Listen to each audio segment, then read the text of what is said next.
అతి తక్కువ బడ్జెట్తో మీ పర్సనల్ ఇంటర్వ్యూస్ మరియు వ్యాపార ప్రకటనల కొరకు ఈ నంబర్ని సంప్రదించండి.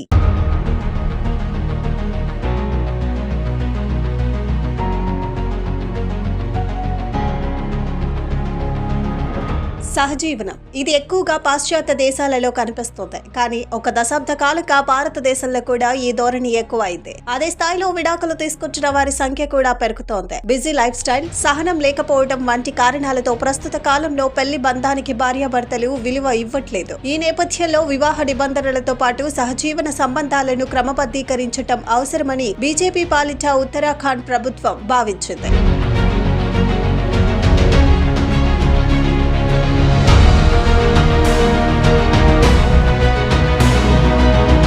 భారతదేశంలో తొలిసారిగా ఉత్తరాఖండ్ లో ఉమ్మడి పౌర స్మృతి నేటి నుంచి అమల్లోకి వచ్చింది. దీని విధి విధానాలకు సంబంధించిన పోర్టల్ ను ముఖ్యమంత్రి పుష్కర్ సింగ్ ధామి ఆవిష్కరించారు. దీంతో ఆ రాష్ట్రంలో సహజీవనం చేసేవారు ఇక నుంచి తప్పనిసరిగా ముందుగానే రిజిస్ట్రేషన్ చేసుకోవాల్సి ఉంటుంది. ఇందుకోసం ప్రభుత్వం ప్రత్యేక విభాగాన్ని ఏర్పాటు చేసింది. లివ్ ఇన్ భాగస్వాములు తమ సంబంధం గురించి వివరాలను అధికారికంగా స్థానిక రిజిస్టర్ కు సమర్పించాలి. వారు చట్టపరమైన నిబంధనలకు అనుగుణంగా ఉన్నారో లేదో ధృవీకరించడానికి విచారణను నిర్వహిస్తారు. లివ్ ఇన్ రిలేషన్షిప్ లో ప్రవేశించిన తేదీ నుండి 1 నెల లోపు వివరాలు అందజేయాల్సి ఉంటుంది. అప్పుడే వారి బంధానికి చట్టబద్ధతతో పాటు హక్కులు కూడా లభిస్తాయి. 21 సంవత్సరాల కంటే తక్కువ వయసు ఉన్న వ్యక్తులతో లివ్ ఇన్ సంబంధాలతో ఉన్న వారికి తల్లిదండ్రుల సమ్మతి అవసరం. వ్యక్తులు తమ లివ్ ఇన్ సంబంధాలను నమోదు చేసుకోకపోయినా లేదా తప్పుడు సమాచారం ఇచ్చినా వారు 3 నెలల వరకు జైలు శిక్ష, 25,000 రూపాయల జరిమానా లేదా రెండూ ఎదుర్కోవాల్సి ఉంటుంది. లివ్ ఇన్ రిలేషన్షిప్ లో ఉంటూ తమ వివరాలను నమోదు చేసుకొని